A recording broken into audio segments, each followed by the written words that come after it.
Welcome, everyone. My name is Mossy. I'm an alcoholic serving as your secretary today. This is our third hybrid convention. Could you join me for a moment's silence to remember the still suffering alcoholic, both inside and outside this meeting? And there's the preamble. Jane, someone unmute Jane there? Good evening, my name is Jane, I'm an alcoholic. Thank you. The preamble. Alcoholics Anonymous is a fellowship of men and women who share their experience, strength and hope with each other that they may solve their common problem and help others to recover from alcoholism. The only requirement for membership is an honest desire to stop drinking. AA has no dues or fees. It is not allied with any sect, denomination, politics, organisation or institution, does not wish to engage in any controversy, neither endorses nor opposes any causes. Our primary purpose is to stay sober and help other alcoholics to achieve sobriety. Thank you. Thanks, Jane. And the blue card. Good evening, I'm Hazel, I'm an alcoholic. This is an open meeting of Alcoholics Anonymous. We are glad you're all here, especially newcomers. In keeping with our singleness of purpose and our third tradition, which states that the annual requirement for AA membership is a desire to stop drinking, we ask that all who participate confine their discussion to their problems with alcohol. Thank you. Thanks, Hazel. We're here today to listen to our ETHEL share her experience, strength and hope with each other. ETHEL has joined us before. I just think she's an amazing lady. And I think she qualifies to be one of our old-timers. I'm pretty sure she qualifies anyway. Take it away there, Ethel. Fabulous to hear you again. Okay. You want me to give my time of sobriety date? Yeah, do indeed. Oh, okay. Yeah, my name's Ethel and I'm an alcoholic, and my sobriety date is June 15, 1955. So I'm not, I'm old.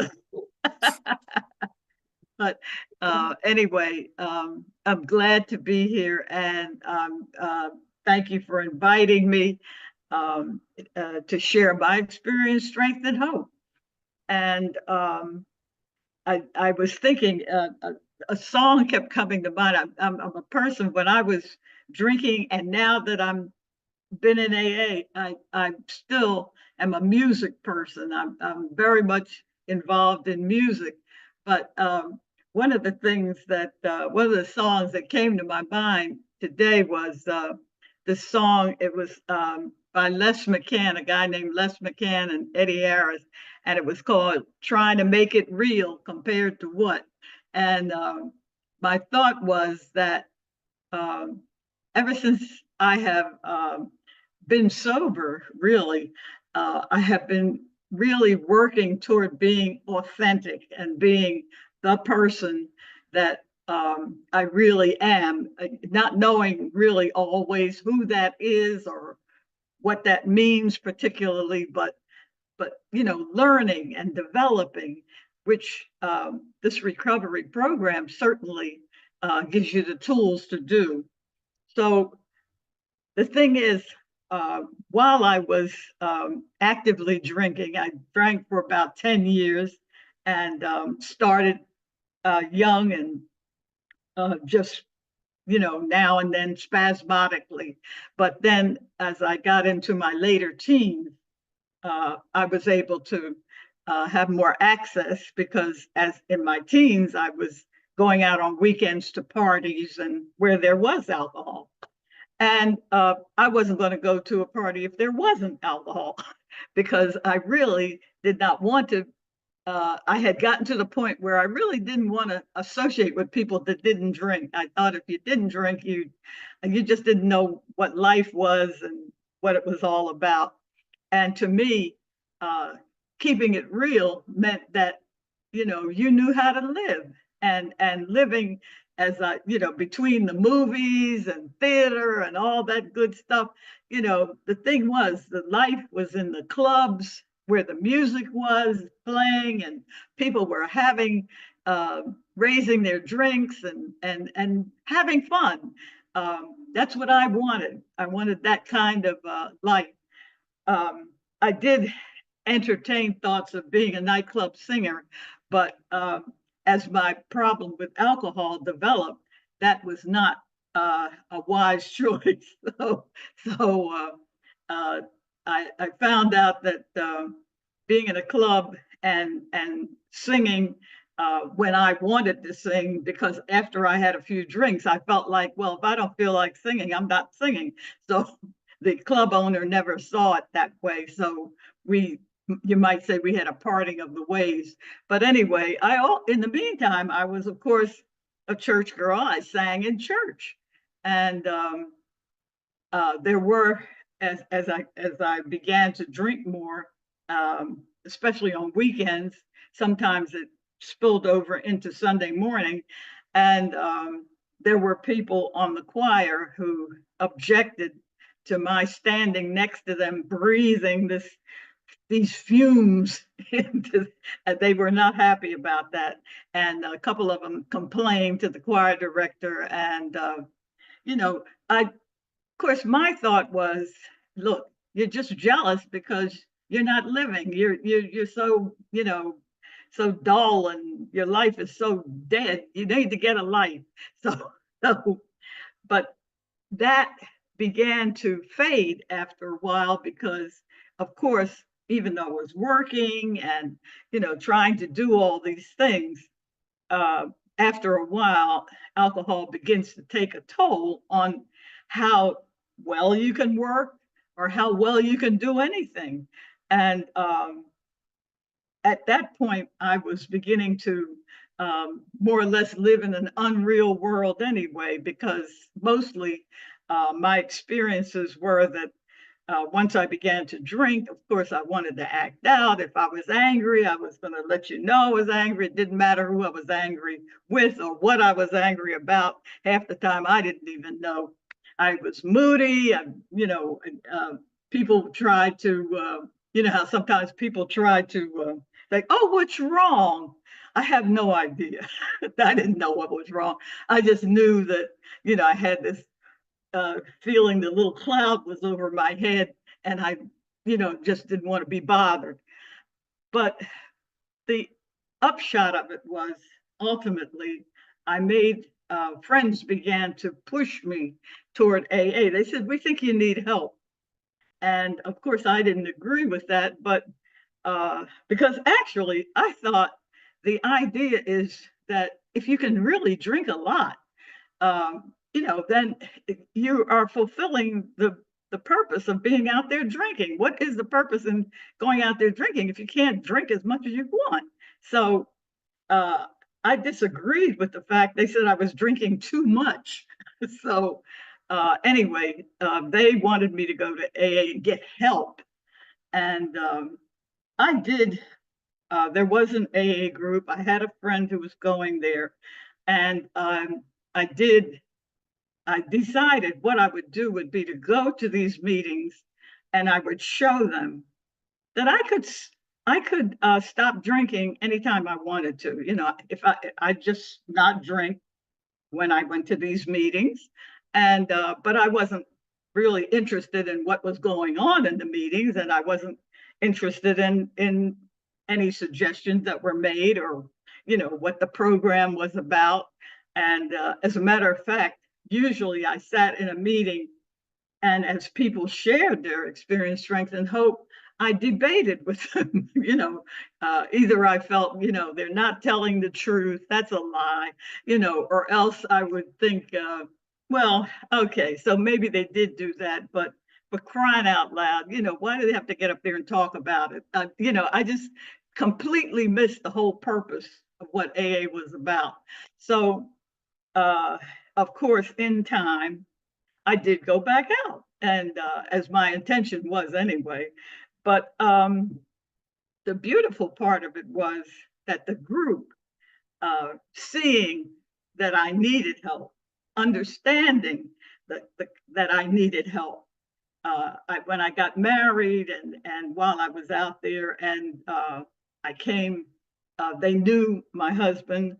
And so people started, some people from the group started saying, don't you think you need to come back? And don't you think you need to start coming around again? And, you don't want to get out there and get in too much trouble like you were before, all of those sort of things. And, my feeling was, well, mind your own business.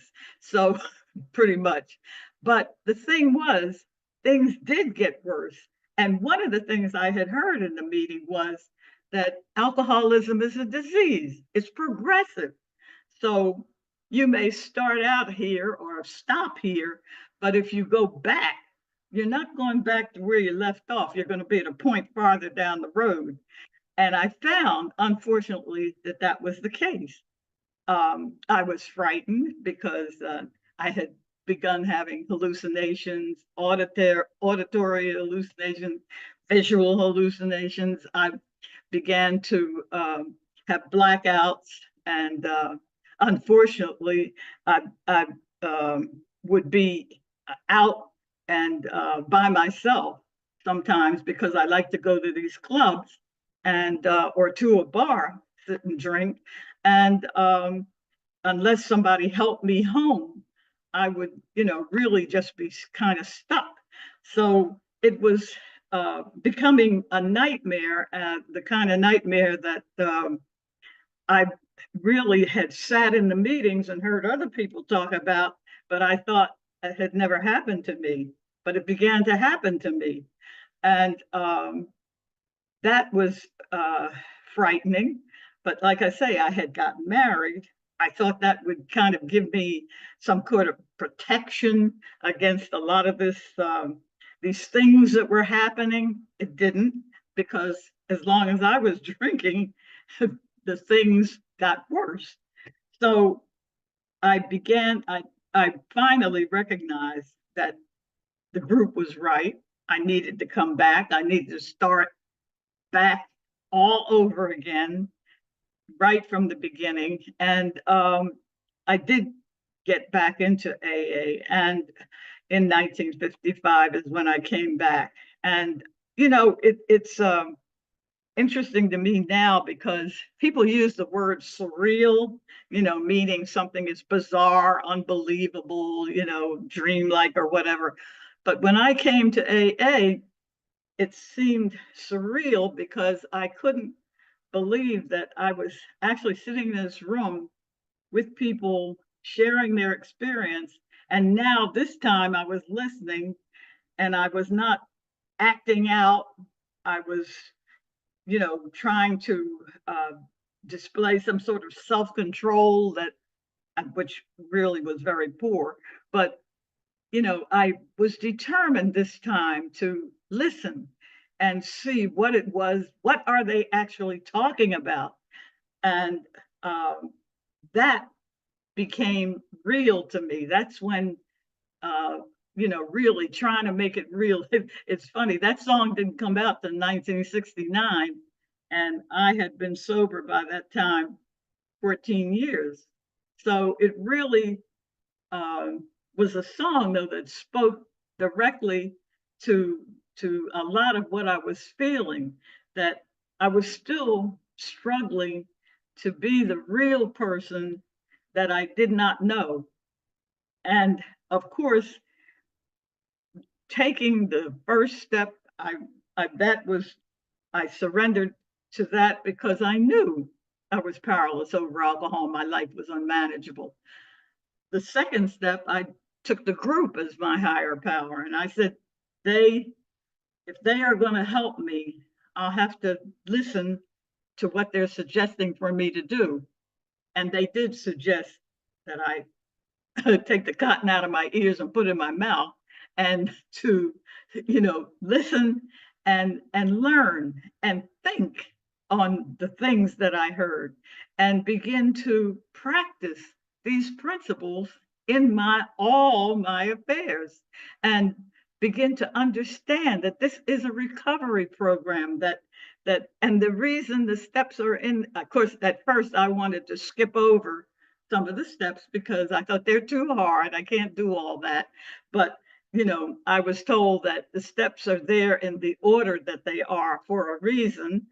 And it's best if you work them from 1 to 12 and not try skipping anything and or trying to pick out what you want to do, because that's not going to work.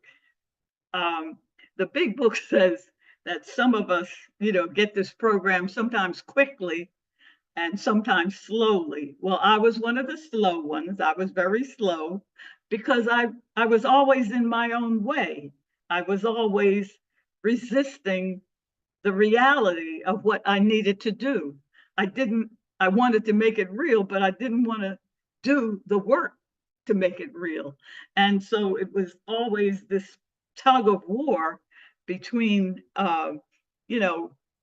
make a decision to turn your will and your life over to the care of God. I can't make a decision. My decisions are usually wrong. And if I make a decision and I'm not, I had this alienation from God feeling, and I felt like, he's not going to accept me. There's nothing I have to say to this God. But I was told, you need to forgive yourself for those things that you did while you were drinking, and understand the disease aspect of this alcoholism, and understand it is physical, it's mental, and it's spiritual. So mental means that you were crazy, and spiritual means you were alienated from a God of any of your understanding. And I kept saying, that's a problem. And that's why I took the group as my higher power in the first place. And they said, but you need at some point to make this decision so that you can get on with your recovery, because recovery is the goal and end of this program. Now, it takes the rest of your life to continue to live and develop and learn. And, there's so much that is not known, and especially that I didn't know, even though I thought I knew it all for a while. But because by the time I had been sober 13, 14 years, I thought, well, I know enough. I can go out on 12-step calls. I know enough that I can. We went on assignments. We went to hospitals. We went to prisons. We went to groups in other areas. We traveled to other states outside of Pennsylvania where we lived, and took meetings, and we went to conferences, and there was participation. There was full participation. So what more do I need to do to make it real that I can really say that I'm recovering and I'm clearing up. They talked a lot about clarity, being clear, and I said, when does that come? And they said, well, we can't say when it's going to come for you, but you have to work at it, and you'll know when it comes. There are some days even now when I'm really not all that clear, but I thank God I have been given a measure of clarity that I think that I understand more now than I did then anyway. And thank God for the growth that AA affords once the recovery program is a part of your life. And it did become a part of my life, because as my children grew, I had 3 girls, and as they grew, I wanted them to understand alcoholism. So we had a wonderful Al-Anon group attached to our AA group, and so they formed an Alateen group, to which I insisted that my children go when they became teenagers, and they did. And the beautiful thing about it was that we became family. I love that part of it. That became very real. And even today, so many of the people who were part of the group when I came in are gone, but their children, some of them have children who are now in AA, or grandchildren even that are in AA. I sponsor the grandson of one of our founders, and our group founders, and you know, it's such a privilege. It really is. It's a privilege to be able to say that, and to be able to understand that what that means is that I have continued to stay sober. People have seen me stay sober, and so they understand that maybe I have something to offer. And I'm grateful for that, because I have heard and seen so much in AA rooms, and benefited so much from the because now I have sense enough that I know to listen when people share their experience, strength, and hope. And it means so much to me, because I am recognizing that there are so many miracles. Everyone is a miracle to me in AA, because once I hear some of the experiences, I understand that just like me, you know, it could have been that I would still be out there with my stubborn, obstinate will run riot, and still trying to bat my head against the wall of alcoholism, trying to make that give way instead of my head.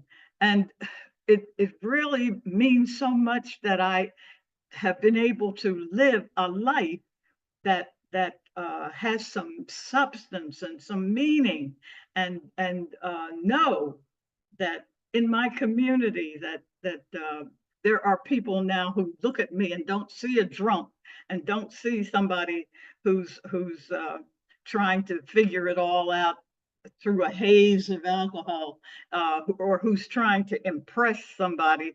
I used to love sitting in the bar, and I used to read The Prophet by Khalil Gibran, and I like to talk about that in the bar. And you know, really, come on, understanding and being able to mimic words and repeat phrases is one thing, but you know, to really understand what you're talking about is another thing. And of course, through a haze of alcohol, though, I had the illusion that that you know, what I'm saying is real, and what I'm saying is true, and what I'm saying you need to hear. But you know, now sometimes I get as they say, it's cringeworthy when sometimes I think about sitting and some of the conversation I tried to have with people, uh, not knowing what I was talking about. But thank God, AA has given me a real, real conversation, substantive conversation, um, restorative conversation, the kind of conversation that can encourage and support someone who may be having difficulty in their life with alcohol. And I was so grateful to be able to go on 12-step calls and sit in someone's home and be able to share with them what AA can do and will do, and what it had done for me, particularly. It's I remember going to so many of the hospitals that we had at that time, that were psychiatric hospitals, have closed now. They're gone. But we used to we used to have assignments to go to those places and sit in the room with patients and to share. And it was a good experience for me, because I began to understand the meaning of "but for the grace of God," because you know, I had not spent any time in a mental institution, but I knew that if I had continued the way I was going, that surely that would have been where I would be, where those women were sitting that we were talking to, or in the prisons that we visited. I knew that, but for the grace of God, that would have been me sitting there listening to someone bring a meeting. And I was great. I began to be grateful. I began to understand, thank you, God, that I have been able to live this life without those kind of consequences. But I understand that it is the consequence of what I would, if I had continued, that is the consequence I would have been part of. And when you really see what the end of the road or what the road could contain, and you realize that you have not had to travel that way, to me, it just gives me such an overwhelming sense of gratitude. I mean, really and truly, that is almost surreal. The gratitude that I feel, because it's beyond belief. It's really beyond belief, and so many close to me in my family and friends, close friends that I have, and friends that I made even in AA. I remember having been in AA for a few years, and a young man came in, and we thought he was just wonderful, and he was participating, he was doing so well. And then he committed suicide. He went out, took a drink, and committed suicide. And I felt like that was somebody in my family, because we had become close to this young man, and so many in the group were so fond of him, and he had been an active part of our group. But I don't know, it just really is inexplicable sometimes how we can change our thinking in a moment's eye, and or what can trigger something in us that is inexplicable and that has those kinds of results. And I knew, but for the grace of God, because I was wanting to, I was one of those people that was scared of living, tired of living, but scared of dying. I wanted to die, but God wouldn't take me out when I would pray, please, Lord, don't let me wake up in the morning. And I would wake up in the morning and, oh, well, okay, he disappointed me once again. But, that was the kind of that was as close, I guess, as I ever came, because I did try once, but it was a feeble attempt. And, I think I scared the person that I was trying to walk in front of a speeding truck. And I think I scared the truck driver more than I scared myself, because he came so close that he stopped, and he looked back at me and he said, "What are you trying to do?" And I couldn't tell him, "I'm trying to commit suicide here, just keep on going." I failed again. But it was that kind of those feeble, attempts at trying to do something that I was really frightened of doing, and that I knew I of course, you always wish that somebody else would take care of it for you, but then again, you don't want them to take care of it for you. So, I really have the sense of gratitude that I have encompasses all of that and more. And it really begins to make me understand that the miracle of life is that as we grow and evolve and become whatever it is that we're going to become, that we don't know, only God knows. But if God, as I understand him, is a loving God, and I know that his plan is not to harm me, but that I will have a loving, good life. And that's what I'm having, because it is beyond my wildest dreams, as my children have grown up and are doing well, and as my grandchildren grow up and do well, and then I now have a great grand that is 3 years old, and I am, just incredible that I can see her and know that wow, this is what happens when you are able to live and participate in life as life is meant to be lived. Everything is not roses, everything is not peachy, hunky-dory, but what it is it's life. It's life, and just continuing to live that 10th and 11th and 12th steps. Those are to me, the maintenance steps that keep it so that I can continue to take personal inventory, and that I can, through prayer and meditation, improve my conscious contact with God as I understand Him, and that I can have an awakening as a result of all of that.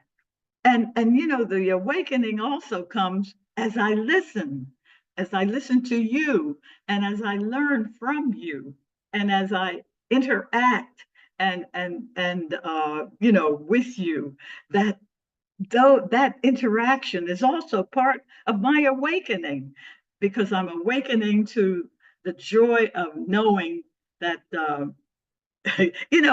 Bill Wilson said that there's an intense love that takes place between alcoholics in the program. That is, that we have an intensity of love that is seldom understood outside of AA.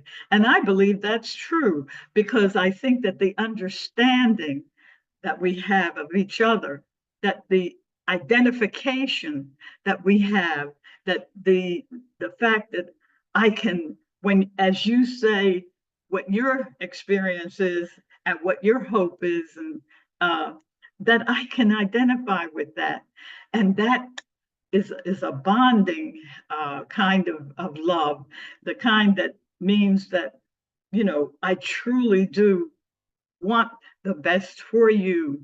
Maybe I want more for you than you even want for yourself, but I do want you to succeed. I want you to prosper. I want you to know the joy that's possible in life, and all that this recovery program offers.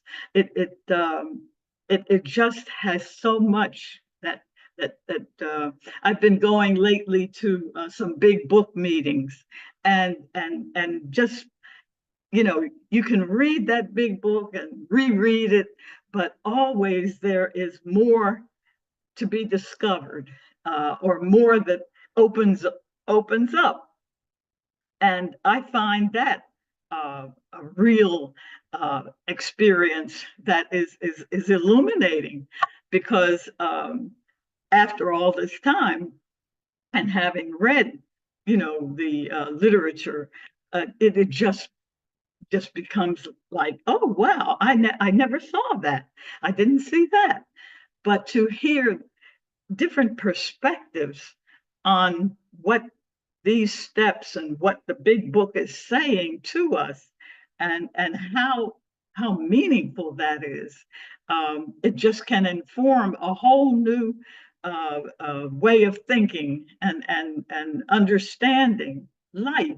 I'm really so grateful that so many groups are doing that now.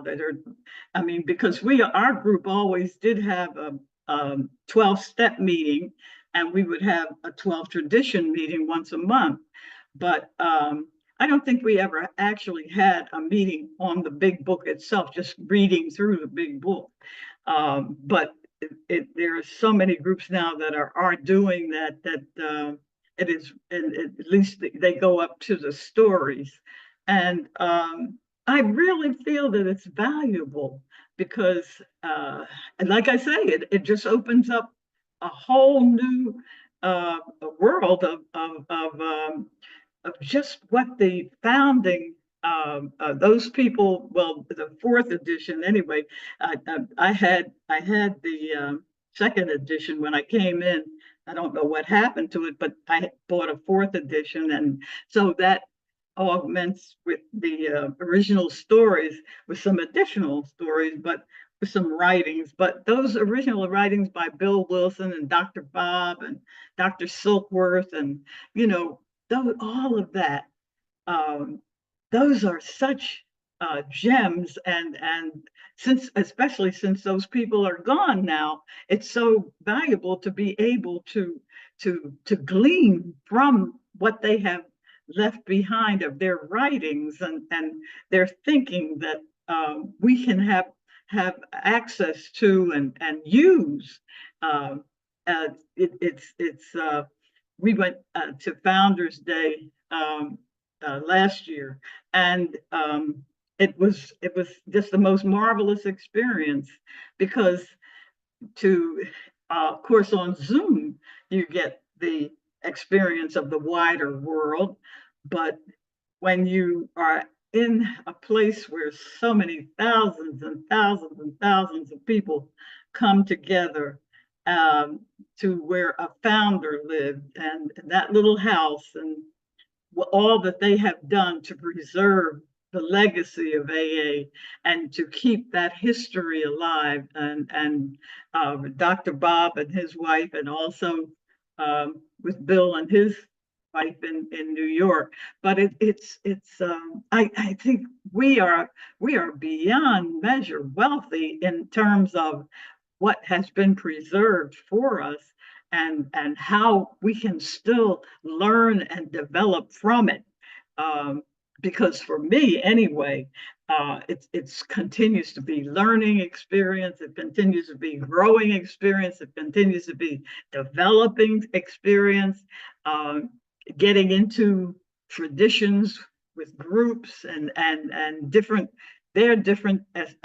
aspects of practicing those traditions, but still, understanding this is what keeps us together. This is what keeps us in unity, and unity, that is the foundation of the help that's being offered to the alcoholic who still suffers. We have to be here so that those who come in, there are those in my family who I would like to see come in, but they're not ready.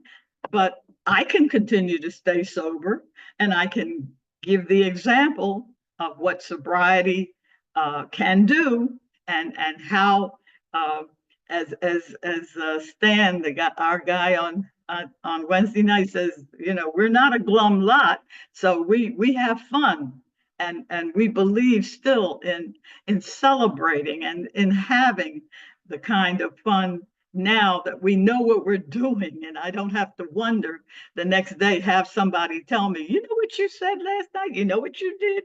I don't have to hear that anymore, thank God, because that was always a nightmare, because I never knew what was going to come out, and I didn't know what I had done, I didn't know what I had said. But thank God now I know what I said, well, most of the time I know. I mean, I still have days when I'm like, did I say that yesterday? Okay, but it's all right. It's okay. But this at least is what's happening in sobriety. And this at least is what's happening as part of the life of recovery. This is what's happening as part of the life that I'm making it real, and I'm compared to what I had before, compared to what it was like when I was out there. I have this life to compare with that life. And they told me, Ethel, keep the memory green, because you don't want to forget what it was like when you were out there, because if you forget, you might be doomed to repeat it. So I don't want to repeat any of that, not any of it. And I want to only move on in this program, and in what the program is offering, and just continues to open up for me. I think I have run the time. Have I, Marcy? You can go on another bit if you want. It's up to yourself. I think that I have said all all that I need to say, and I thank you so much for listening. Thank you so much for inviting me. God bless you all. Thank you. Thank you so much, Ethel. I just love your story. Absolutely love your story. And honestly, I am going to find you in Vancouver. I am going to find you in Vancouver. I just would love to meet you. Absolutely. And I'm blessed to have you in my life. I'm blessed it was people like you. The doors open for me because it's changed everything inside my life. We'll get back to the old script here. Karen is going to read the promises. I just want to thank all the co-hosts there that have been working through all day. I want to thank all the timers. And Ethel especially, I want to thank you for joining us this evening. One of our founding members, or close to our founding members, join us in this group. It's amazing. So if you're ready to go there, Karen. Okay, love. Good evening, and Ethel, thank you so much. I have heard you before, so thank you so much. I'm Karen, I'm an alcoholic. BAA promises. If we are painstaking about this phase of our development, we will be amazed before we are halfway through. We are going to know a new freedom and a new happiness. We will not regret the past, nor wish to shut the door on it. We will comprehend the word serenity, and we will know peace. No matter how far down the scale we have gone, we will see how our experience can benefit others. That feeling of uselessness and self-pity will disappear. We will lose interest in selfish things and gain interest in our fellows. Self-seeking will slip away. Our whole attitude and outlook upon life will change. Fear of people and of economic insecurity will leave us. We will intuitively know how to handle situations which used to baffle us. We will suddenly realize that God is doing for us what we could not do for ourselves. Are these extravagant promises? We think not. They are being fulfilled among us, sometimes quickly, sometimes slowly. They will always materialize if we work for them. Thank you, Karen. Stick around for fellowship after this meeting. If you're joining us online and want to use a breakout room after the meeting, please let one of the hosts know. And chat will be enabled as we close the meeting with this serenity prayer with the mics open. And would you lead us out, Etna? There you go, Ethel. You're unmuted. If you want to lead us out with the serenity prayer, please. Oh, okay. Thank you so much, everyone. God grant us the serenity To accept the things we cannot change, courage to change the things we can, and the wisdom to know the difference. I will Thank not you, lie. Thank you, Ethel. Thank you, Ethel. Thank you Thank so much. you. Thank Thank you, you. Ethel. Thank you. Thank I